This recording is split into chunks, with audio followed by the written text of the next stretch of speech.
Right, colleagues. So, we've just had minor bit of excitement there, just we all thought we were going to be quickly disappearing out the room. I'd like to introduce Sandy Donnelly and Dan Mayer from the University of Cumbria to talk a little bit more about how they've actually gone about implementing an institutional strategy and putting that into practice with supporting digital capabilities, which pretty much is the million-dollar question that we're all wanting to know the answer to. So without any further ado, I'll hand it over to Sandy and Dan. Right, thank you everybody for staying for our session. And the idea this morning is that we're going to talk you through the journey that we've been on over the last sort of 18 months, 2 years, and going through the sort of different steps of where we started out with the strategic drivers, various aspects of projects that came together in collaboration with other areas and trying to collate things together. Part of the project's success was securing the procurement of LinkedIn Learning, and we'll be talking a little bit about that, and then also looking at digital pathways, particularly with a student focus. And then finally, some next steps and where we are now. So, the strategic drivers, I mean, these will be familiar to everybody, I'm sure, but that whole thing about sort of the annual operating plan, the learning, teaching and assessment plan, the IT strategy, and one of the challenges is that these things tend to belong to different areas of the university. And I think one of the key things that has been a success factor for us, and I think this has been talked about quite a lot today, our Director of Service of Information Services has been absolutely behind this whole digital capabilities agenda. And he is adamant that there is a collaborative approach, that as Director of Information Services, he's not solely responsible for digital capabilities just because he's in charge of IT. So that's been a major factor. He's been a real key driving force. And what he's ensured is that various stakeholders have been involved from other areas of the university. So staff and student services, for example, which is where our HR department now sit, are involved. And our academic quality development are also involved, and they look after training for staff. So that's been a major aspect of making sure things work. And then in the terms of trying to frame it all, you know, that whole thing of when I arrived at digital capabilities from an academic literacies background and was absolutely just overwhelmed by what it all involved and what to do and everything. And so that whole thing of having the GISC framework to work and then being part of a service who took a project management approach helped to sort of bring everything together. So with the project implementation, like I said, some of the key things, the collaboration was key. That was one of the very positive aspects that came out of the project work. One of the dangers, I think, of a project like digital capabilities for staff and students is how big it is. And certainly in the initial stages of the project, we had scope creep. The first project initiation document that I was partly responsible for writing was far too big and far too complicated. And we were really lucky. We had a business analyst who came in and had a look over and pulled everything back and really got us to focus on, right, let's look at some quick wins we can do here, and you get some momentum going. So on that subject of quick wins, I'm going to hand over to Dan. So the first steps to discovering how we can support students and staff with digital capabilities is working out what we already had. We needed to find a way of collating the resources that already existed.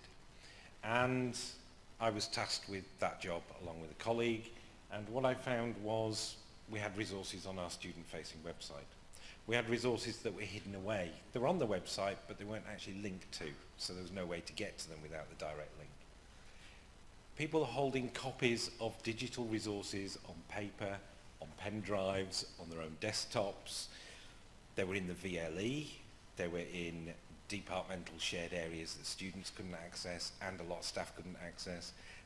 They were on the open internet, they were on the intranet, and people had dumped stuff on YouTube and in personal blogs and personal websites, and the IT service desk were holding a whole repository of a knowledge base, and trying to collate all this into one whole was going to give us a really strong starting point for what have we got and how can we point everyone to this enormous resource. At the point when Dan was involved in that project, he actually worked in a different area of information services, and he wasn't part of my direct team. And what came out of the project was that it was really, really clear that we needed some more resource to make the whole digital capabilities project and strategy work. So basically, I was allowed to sort of take sort of staff resource from different posts that hadn't been filled and use all that, sort of collate all that together to create a digital capabilities advisor role. And again, going back to that senior management's buy-in with the driver of our director of service behind us, I mean, he really drove for this to happen. So it was recognised as a sort of key appointment for the strategy. The other thing as well, and I think this is something about the benefits of UCISA and the digital capabilities group, you know, the fantastic community that is out there that will respond to random emails that come out from people that you don't know. So Christine Percival is sitting here from Lancaster University. She gave me a whole morning of her time and just talked to me about what was going on at Lancaster University and what was working for them and what wasn't. Somebody from Edge Hill really helped in sort of talking about what a digital capabilities advisor role might help. King's College London helped with some of the early project work we were doing around LinkedIn Learning. So that great sort of community of practice was really important. And the benefits that we had in managing to sort of steal Dan from one area of information services and bring him into ours, you know, we had somebody who had skills, qualification, passion, and also could hit the ground running. And that whole thing about that internal understanding of how things worked. And one of the key things that Dan was going to get started with was this business of LinkedIn Learning. So basically what had happened, for quite a long time, people in the university had talked about lynda.com and why can't we have Lynda? And people just say it's too expensive, it's too expensive, it's too expensive. And it just looked like that was never ever going to happen. And the Institute of Arts were a key driver for this. They just kept coming back and they wouldn't let go, and they said, we want lynda.com. And then of course LinkedIn bought up lynda.com and it became LinkedIn Learning.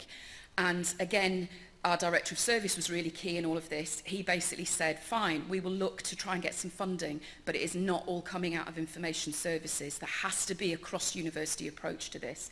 So he basically got bits of funding from other areas. We did put most of the funding in. I mean, most of the funding came from our area, and we managed, our library resources manager gave us some money because he saw it as a resource. So we've got shared funding and got LinkedIn Learning, and then Dan was tasked with, right, what are we going to do with this LinkedIn Learning and how are we going to make it work? So LinkedIn Learning, lynda.com as was, for those who aren't overly familiar with it, web-based platform. All of the content within there is built up of bite-sized little videos with quizzes and exercises to go with them. There's transcripts and notes attached to all of the resources, and for every complete course that a student or member of staff does, they get a certificate of completion for having done that piece of work. So it's an opportunity with some guidance and management to hand this learning back to the learners. Here's the platform.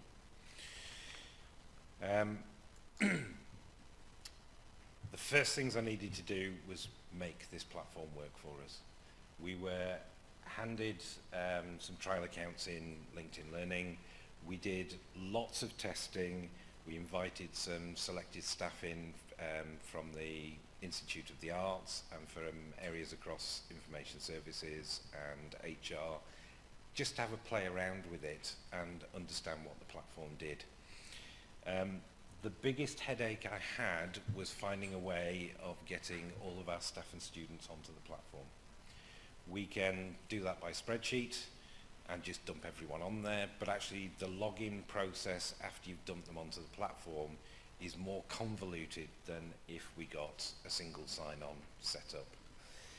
That took a little while. LinkedIn Learning can now do that properly using Shibboleth, so if anyone else is contemplating it, the work's all been done. They understand the process properly. And then we did a stage rollout. So we rolled it out to students in the Institute of the Arts who were really keen to have it for things like the Adobe suite of tools for their students to use creatively.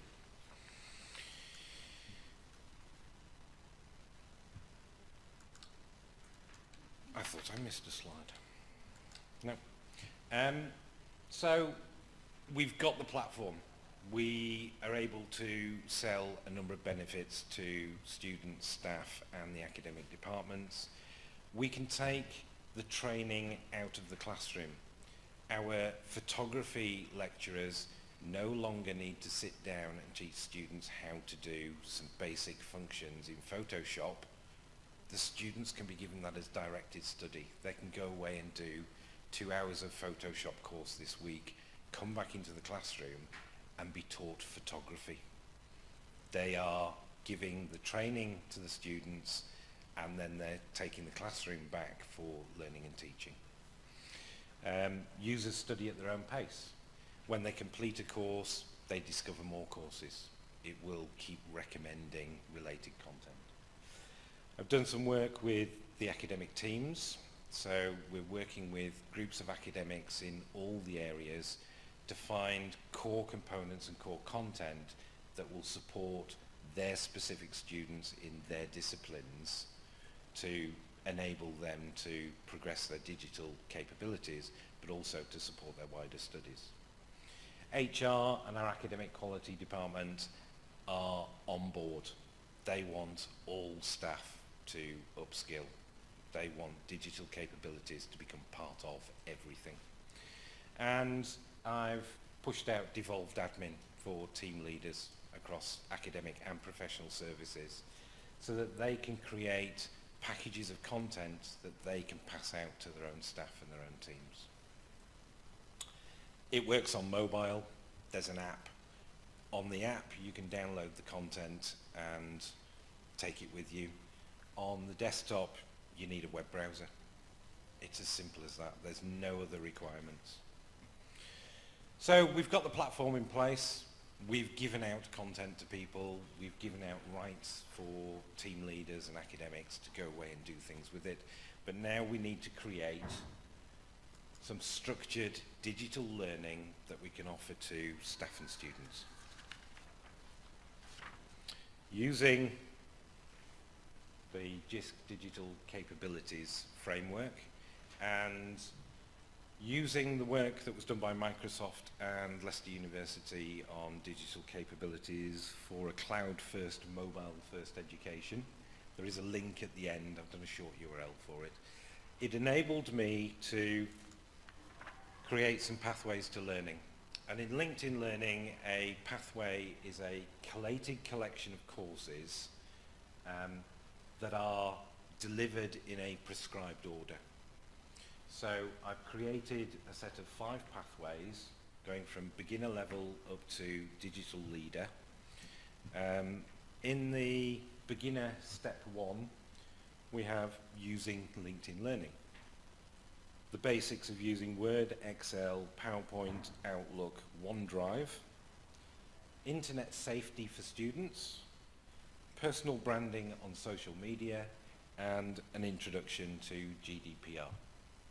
So at step 1, we're giving a very rounded approach to the basics of digital capabilities that will support all students. The 5 steps then increase and improve on the skills we've given them at step 1. So as an example, step 1, learn the basics of Microsoft Excel and spreadsheets. At step 2, more complex formatting, introduce some maths, introduce some formulas. Then we're moving on to charting and graphing. Creating and working with databases is the next step on from Excel. And then data analysis and, sorry, wrong way around, data analysis and information governance, and then creating databases. So we're taking a product and we're moving it theme-wise up the steps from beginner to a digital innovator and digital champion.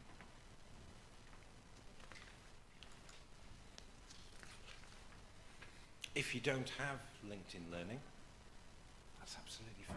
There's tons of resources out there.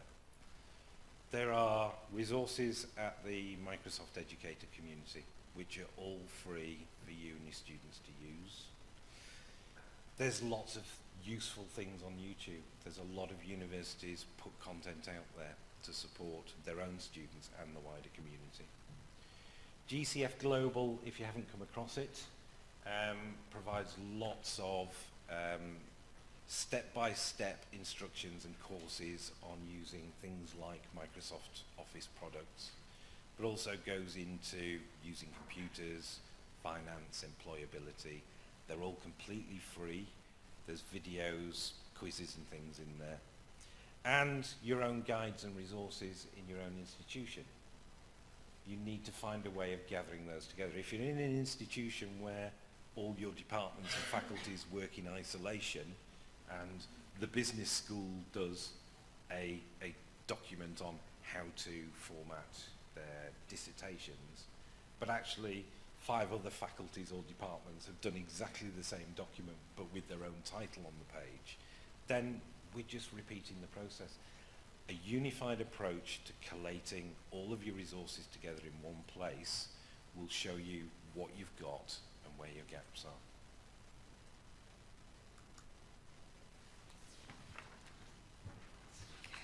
So that's the point we're at now, and one of the things that we're looking at is what is going to happen next. So tomorrow our Student Success Quality Committee are meeting, and basically we've got 2 papers that are being presented at that committee.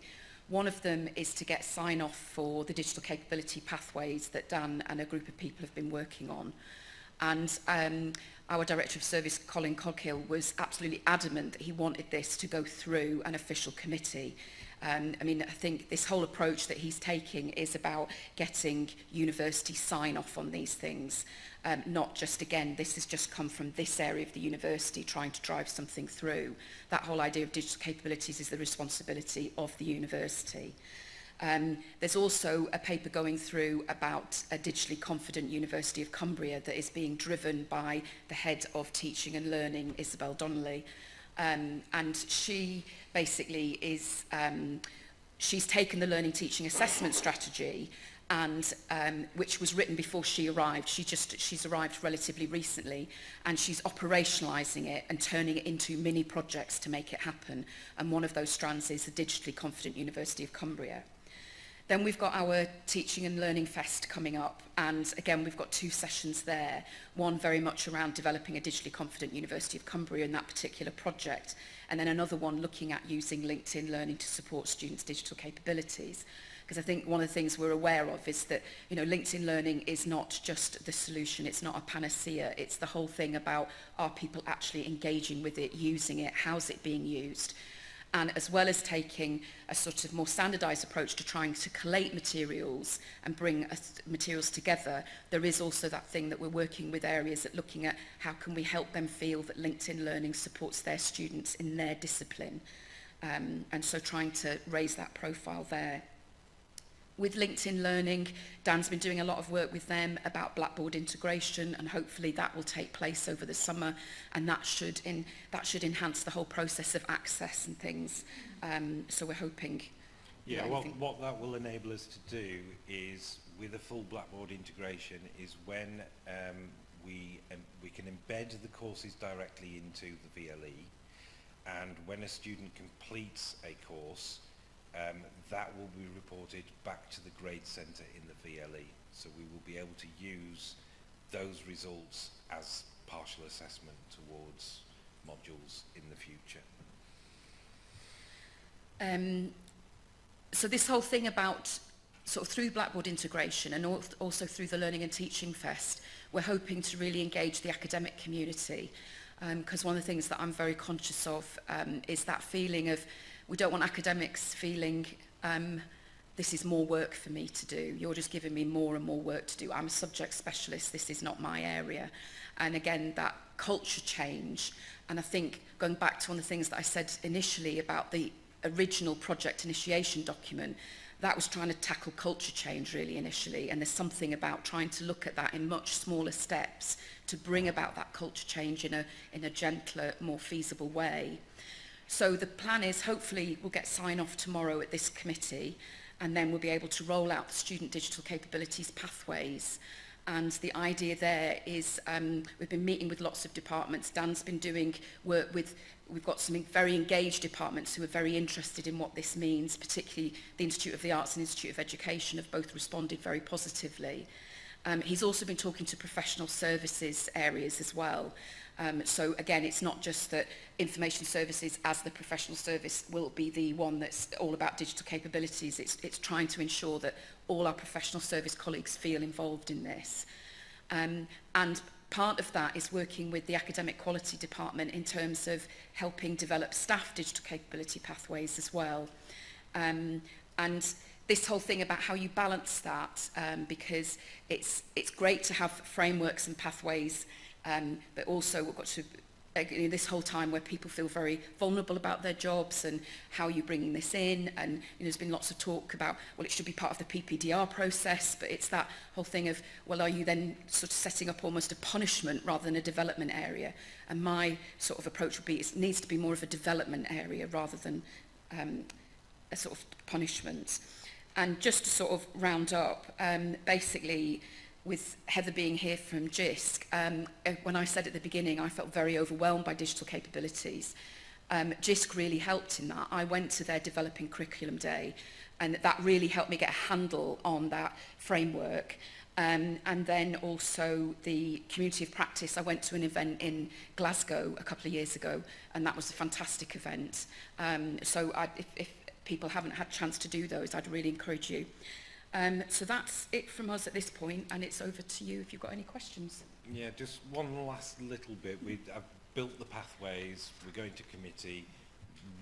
The outcome that I want from that is that we'll be in a position where we can offer these pathways out as a digital award that will then be embedded into all of the VLE courses for students to access from anywhere. But I'm also doing a little piece of work with our employability and careers colleagues to embed digital capabilities directly into their careers award using courses within LinkedIn Learning.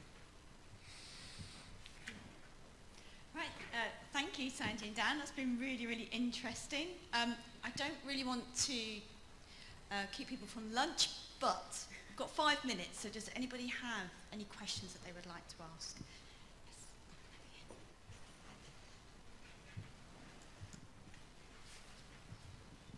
I had lots of burning questions, but you almost answered them with your last point at the end. And it was really about motivation for students to do the courses, because we have LinkedIn Learning, which is a brilliant resource, but students tend to be very stressed about coursework and don't look beyond that. But you did at the last minute talk about embedding it into modules and yeah, as part... I'm doing some work with individual academics at the moment until we've got the full Blackboard integration, which is possible with lynda.com, but now it's become linkedinlearning.com. There's some hurdles that LinkedIn Learning are trying to sort out. As soon as that's happened, we are looking at putting the LinkedIn Learning courses or equivalent into validated courses. So, for example, our arts students, the photography students will have some Photoshop and InDesign work built into their VLE and built into the validation of their course eventually, but it's a longer process.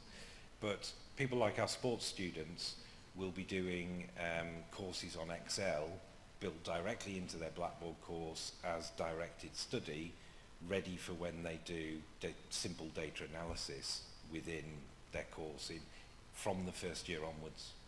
So we're finding key things that individual courses need and putting those in front of their students at the point of need. So would there be some form of assessment of what they've learnt through the LinkedIn or... There will be assessments that require them to have completed this piece of work. So if they've already got an assessment on, for example, the data analysis, they need to know how to get there.